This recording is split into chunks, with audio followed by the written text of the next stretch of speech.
Do you know where Wonderland is? It is the place you visit in your dreams, the strange and wondrous place where nothing is as it seems. It was in Wonderland that Alice met the White Rabbit.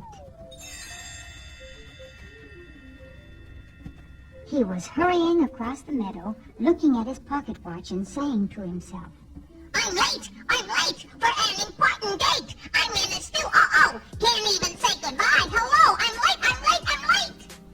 He hopped across the brook and disappeared into a hollow tree. That's curious, said Alice. A rabbit who wears a waistcoat and carries a watch and can talk. He's in such a hurry, he must be going to a party. I surely would like to go too. So Alice followed him. What a peculiar place to give a party, she thought as she pushed her way into the hollow tree. But before she could think any more, she began to slide on some slippery white pebbles inside, and then she began to fall. Curious and curiouser, said Alice as she floated slowly down past cupboards and lamps, a rocking chair, past clocks and mirrors she met in midair. By the time she reached the bottom and landed with a thump, the White Rabbit was disappearing through a tiny little door, too small for Alice to follow him. Poor Alice. She was all alone in Wonderland, where nothing was just what it seemed. You know how things are in dreams. Whenever she ate a bite of cake or took a sip to drink, she would shoot up tall or grow so tiny she was sometimes afraid she would vanish quite away. She met other animals, yes, indeed, strange talking animals too. They tried to be as helpful as they could, but they couldn't help her find the White Rabbit. And I really must find him, Alice thought, though she wasn't sure just why. So on she wandered through Wonderland all by her lonely self. At last, she reached a neat little house in the woods with pink shutters and a little front door that opened, and out came the White Rabbit. Oh, my twitching whiskers, he was saying to himself. He seemed very much upset. Then he looked up and saw Alice standing there. Mary Ann, he said sharply. Why, Mary Ann, what are you doing here? Well, don't just do something, stand there. No, go get my gloves, I'm very late. But late for what? That's just what Alice began to ask. My gloves, said the White Rabbit firmly.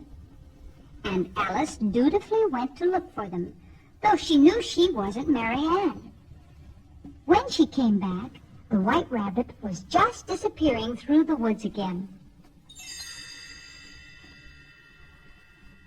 So off went Alice, trying to follow him through that strange, mixed-up Wonderland. She met Tweedledee and Tweedledum, a funny little pair. She joined a mad tea party with the Mad Hatter and the March Hare.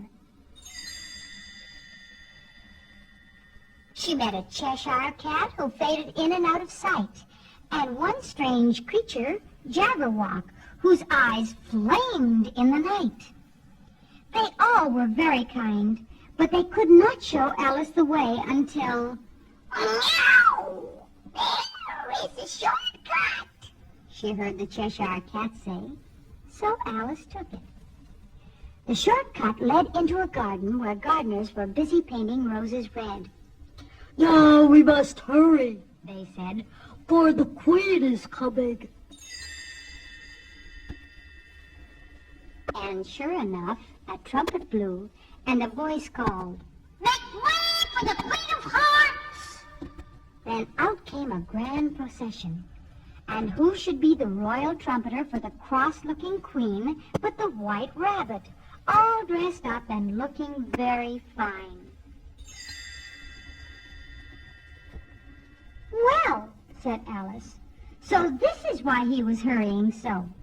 Who are you? Snapped the queen. Do you play croquet? I'm Alice, and I'm just on my way home. Thank you for the invitation, but I really mustn't stay. So, Cried the Queen. so she won't play. Off with her head then. But Alice was tired of Wonderland now and all its nonsensical ways. "Pooh," she said. "I'm not frightened of you. You're nothing but a pack of cards." And with that she ran back through that land of dreams, back to the riverbank where she had fallen asleep.